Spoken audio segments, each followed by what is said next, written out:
1423년 별시 문과 최연소 장원급제, 1437년 집현전 부재야 한글 창대 스카웃, 2020년 명예퇴직후 집사랑 사는 중. 눈엔 너무 예뻐 누나, 이래서 호섭이가 연하남 고양이로 등극을 하게 된 거군요.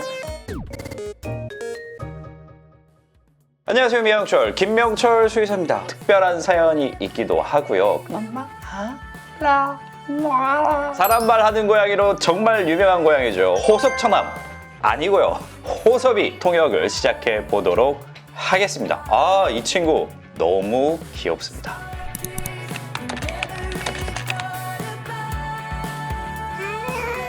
아니야?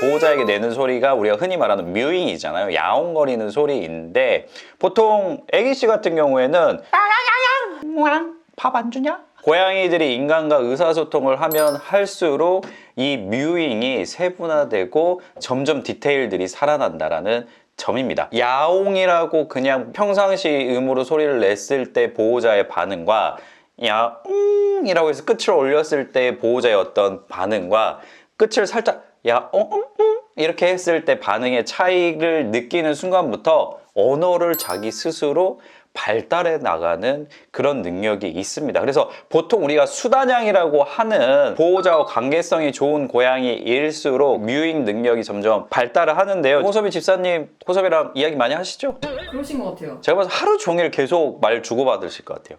호섭아? 안 와! 진짜 정확하다.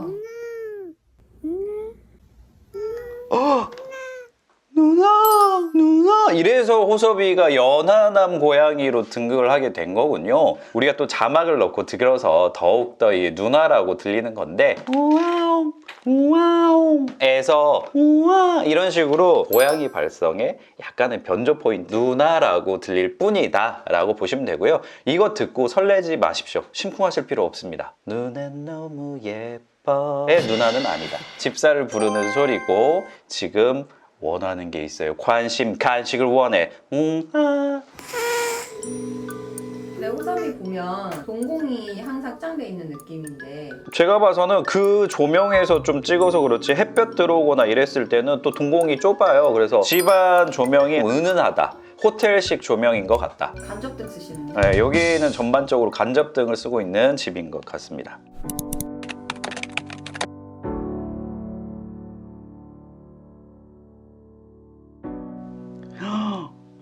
호섭이 처음에 요만했었네. 이게 또 면역력이 낮으니까 지금 막 눈에 눈곱이 엄청 껴있고. 맞네. 영상을 보면 호섭이가 뭐 장난감에 대한 반응 같은 것도 좀 더디고요.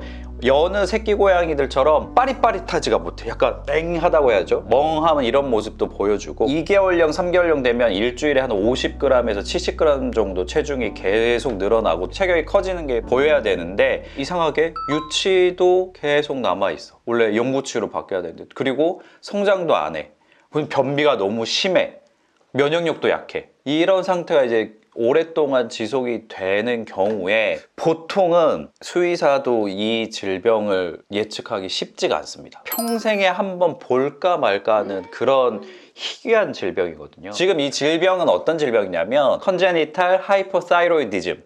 무슨 말이냐면 컨제니탈, 선천성, 그리고 하이퍼사이로이디즘, 갑상샘 기능 저하증. 몸이 결국은 호르몬, 지시 물질에 따라서 반응을 하고 작동을 하는 이런 기작을 가지고 있는데, 갑상선 호르몬이 선천적으로 몸에 부족한 상태인 거예요. 근데 이 갑상선 호르몬이 부족하면 어떤 일이 일어나느냐? 대사가 잘 일어나지 않고, 그리고 특히 성장기 같은 경우에는 아이가 성장을 안 해요. 10살 이상의 고양이들이 대부분 갑상선 기능 항진증이 있거나 극히 드문 확률로 갑상선 기능 저하증이 발견이 되는 거지, 이 조그마한 새끼 고양이에서 그 일이 일어날 거라고 예측하는 경우가 거의 없는데, 그 부분을 정확히 이제 딱 잡으신 거죠. 이게 진단이 늦어지잖아요. 발육이 제대로 되지 않으면 어떻게 되겠어요? 거의 생존을 못합니다. 그 정도로? 성장이 제대로 안 된다는 거는 중추신경계도 발달이 안 돼요. 지능 자체도 정상적으로 발달을 못해. 그러니까 애가 맨날 좀 맹해 보이고 인지 부조화가 있어 보이고 이런 모습들. 제가 예전에 이제 병원에서 케어하던 친구도 낙상이나 교통사고가 의심되는 새끼 고양이였는데 이 친구도 성장을 잘 안 해. 이제 혈액 검사를 하고 갑상선 기능 저하증 상태였던 거예요. 그러면 뭐 어떻게 이걸 치료하느냐? 심플합니다. 먹을 수 있는 갑상선 호르몬제가 있어요. 약으로. 정확한 용량을 맞춰서 고양이에게 계속 투약을 해주면 놀랍게도 그때부터 고양이들이 정상적으로 성장을 하기 시작합니다. 딱 그것만 모자랐던 거구나. 갑상선 호르몬만 모자랐는데 나타나는 증상은 엄청난 변비, 큰 골격계라 뇌 발달도 제대로 안 돼, 그 다음에 이빨도 제대로 안 나, 영구치도 안 나, 저체온증, 그리고 면역력이 낮으니까 계속 허피스에 영향받아서 감기 달고 살아. 이 모든 게 한꺼번에 올 만큼 이 갑상선 호르몬이 하는 역할이 엄청 큰 부분이거든요. 이게 근본적인 원인인데 그것만 딱 정확히 체크가 되니까 다시 상태가 정상적인 이제 성장 곡선을 보이고 일상적인 생활을 할 수 있게 됐죠. 지금 다 성장한 호섭이를 보면 드워피즘이라고 하는 그 외소증에 대한 흔적이 전혀 안 남아 있어요. 진료를 본 수의사분도 너무 캐치를 잘하신 거고 적극적으로 이렇게 검사를 진행한 보호자분의 승리다. 3, 4개월령 때 이때 만지거나 이랬을 때 고양이들 반응은 되게 똥꼬발랄할 나이거든요. 막 이렇게 할 나이인데 힘들린 거 아니야? 반응이 없어. 맹해. 느리다, 확실히. 근데 애섭이 때부터 보호자랑 엄청 커뮤니케이션 많이 하네. 이게 고양이들이 어렸을 때 크게 아프고 나면 보호자랑 관계성이 착 달라붙을 수밖에 없어. 끼고 살거든. 계속 콧물 눈물 막 맨날 아프니까 약 먹여야 돼, 닦아줘야 돼, 바람에 불면 날아갈까 챙겨줘야 돼. 아픈 기간이 길면 길수록 고양이들이 보호자 의존도가 높아지고요. 그러면서 보호자랑 시간을 많이 보내면 분리불안 생기는 경우도 되게 많습니다. 호섭이 약간 분리불안이 있지 않나요? 이런 성장 병역을 가지면 고양이들이 보호자랑 약간 떨어졌을 때 어쩔 줄 몰라. 너무 익숙해져 있거든. 누나 하면 뭐라고 바로 이게 티키타카가 나와야 되는데 그 대상이 없어졌을 때는 이런 친구들이 욜링도 많이 와우 막 이런 울음소리를 낸다거나 그 불안감을 표현하는 경우가 되게 많습니다. 보호자도 근데 이 친구가 되게 아프고 하니까 맨날 옆에다 두고 쓰다듬고 그러다 보니까 호섭이가 뭔 소리를 내면 보호자가 반응해 주는 걸 더 이 디테일을 잘 잡을 수 있었던 거죠. 이런 시기가 있으니까. 여러분들도 할 수 있습니다. 하루 24시간 옆에 붙어서 고양이에게 계속해서 말을 시키고 그때마다 정확한 캐치를 하면 이 친구가 나중에 가나다라 마바사 가능하다. 진짜. 너무 귀여워. 근데 호섭이 너무 귀엽다. 이 호섭이 이빨에 대한 이야기가 안 나올 수가 없죠. 왜냐하면 이 선천성 갑상선 기능 저하증이 있는 경우에는 이 영구치로 이갈이가 이게 정상적으로 되지가 않습니다. 이갈이가 완료되는 시기가 한 6개월에서 7개월령 되면 완전 다 어른이만 나야 되거든요. 선천성 갑상선 기능 저하증 상태에서는 그때도 그냥 유치가 나 있는 거예요. 영구치가 안 나. 근데 호섭이 같은 경우에는 어린 시기에 갑상선 기능 저하증을 진단을 했기 때문에 그때부터 약을 먹이면서 정상적인 성장이 이루어지고 정상적으로 영구치가 다 난 상태다. 근데 이제 왜 앞니가 5개밖에 없냐? 원래 앞니 몇 개입니까? 6개! 왼쪽 3개, 오른쪽 3개. 앞니의 역할은 뭐다? 귀여움. 그래서 앞니가 사실 생각보다 고양이 삶의 질에 크게 영향을 끼치지 않습니다. 뭐 혀 수납하는 기능도 하긴 하는데 장난치고 뛰어다니다가 부딪히다가 그냥 하나가 어디 없어지는 경우도 있고 치열이 벌어지고 빠지고 하는 경우들이 간혹 있습니다. 하지만 그것 때문에 고양이한테 큰 문제가 생긴 건 아니니까 너무 걱정은 하지 않으셔도 됩니다. 오, 친아 언니가 구조한 거를 귀여워. 처음에 이틀만 임보하기로 했다. 이게 또 변비 심하고 하면 얘 되게 냄새 심하게 나는데. 진짜 사랑이다, 근데. 그럼 뭐 이거 24시간 옆에서 붙어서 케어해야 돼. 이 정도 상태면. 근데 이 친구도 그럼 호섭 처남처럼 완전 새끼 고양이일 때 구조된 게 비슷하네요. 인생 역전의 이 네이밍인가? 호섭? 갑자기 2023년도생 고양이들 호섭이라는 이름이 여기 호섭이랑 우리 처남 호섭이랑 같은 양인 줄 아시는 분들이 꽤 많으시더라고요. 저희 처남 호섭이는요 몸무게가 7kg입니다.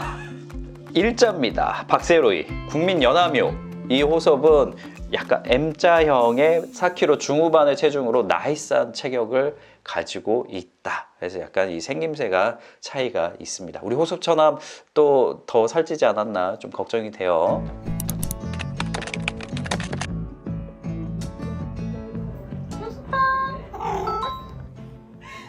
아, 요거 영상. 아, 잘생겼다. 잘 컸다. 브라보! 김호섭! 짜릿하다, 진짜. 뭐야. 어이! 아, 지도 고양이라고. 지도 사냥꾼 고양이라고. 으르렁거린 거 봐라. 지금 이제 호섭이가 내는 소리에 대해서 좀 보호자분이 궁금하다고 하셨는데, 우리가 양모 펠트공도 좋아한다고 하지만 자기 채취가 묻어있는 털 가지고 공을 빚어주면 이게 너무 익숙한 자기 냄새가 가득 묻어 있잖아요. 그래서 이것도 하나의 그 역할극처럼 하나의 사냥감으로 생각하는 경우들이 많이 있습니다. 그래서 이걸 입으로 물어뜯는다거나 아니면 공처럼 이게 치고 놀면서 달려들어서 물고 사냥하고 이러는데 본능이 이렇게 탁 켜졌잖아요. 나 사냥꾼이야. 잡았어. 였고요. 주변에 있던 어떤 경쟁 상대들에게 엄포를 놓는 거, 보호자에게 특별히 뭐 어떤 억하심정 또는 나쁜 감정이 있어서 이런 모습을 보이는 거는 절대 아니다. 나는 지금 사냥꾼일 뿐이다. 오, 하악질하고 병원 한정 양아치 호섭이라고 합니다. 엄마한테 지금 착붙하고 있는 모습을 보니까 이미 쫄았습니다. 근데 이거는 뭐 예견된 거예요. 그러니까 되게 조그만한 고양이일 때부터 맨날 병원 가서 피 뽑아야 돼, 자꾸 뭐 이렇게 싫어하는데 막 검사 이것저것 해 하다 보면 병원에 당연히 트라우마가 생길 수밖에 없죠. 왜냐? 나를 죽이려고 달려드는 호랑이 선생님들이 있으니까. 고양이는 그렇게 느낄 수밖에 없거든요. 그래서 지금 또 막 눈 감고 막 이렇게 있는 모습, 이게 뭐냐면 고양이들이 진짜 극도의 스트레스 상황이 되면 오히려 졸려하는 모습을 보이거든요. 고양이 이제 안정제를 먹고 병원에 가면 이것보다 훨씬 편안하게 체열도 하고 검사도 할 수 있을 것 같아요. 아, 그렇지. 보호자가 만져줬을 때는 이렇게 하다가 앞에서 손이 오니까 갑자기 돌변해서 이러잖아요. 수의사들이 손이 앞에서 가면 뭐 하냐면 피 뽑아. 다리 잡아. 생존 본능이다 라고 좀 보시면 될 것 같습니다. 그래서 안약 넣을 때도 뒤에서부터 접근하는 이유도 그런 데 이유가 있습니다. 너를 치료해 주려고 하는 거야. 괜찮아 라는 말만 고양이 말로 좀 정확히 할 수 있으면 고양이들도 병원 왔을 때 덜 무서워할 것 같은데 파란만장했어요. 야생에서 태어났으면 금세 죽을 수밖에 없는 선천성 질병을 가지고 있었음에도 천사 같은 보호자를 만나서 지금의 국민 연하묘가 된 호섭이 앞으로도 사람 말 많이 하면서 이 묘생역전의 역사를 써나가 줬으면 합니다. 호섭이 이제 영어 유치원 보내도 되지 않을까? 호섭이 영어는 이미 다 뗐을 것 같고요. 제 생각에는 이 다음은 아라빅입니다. 오늘의 컨텐츠가 유익하셨다면 구독과 좋아요, 알림 설정까지 부탁드리겠습니다. 아살람 알레쿰.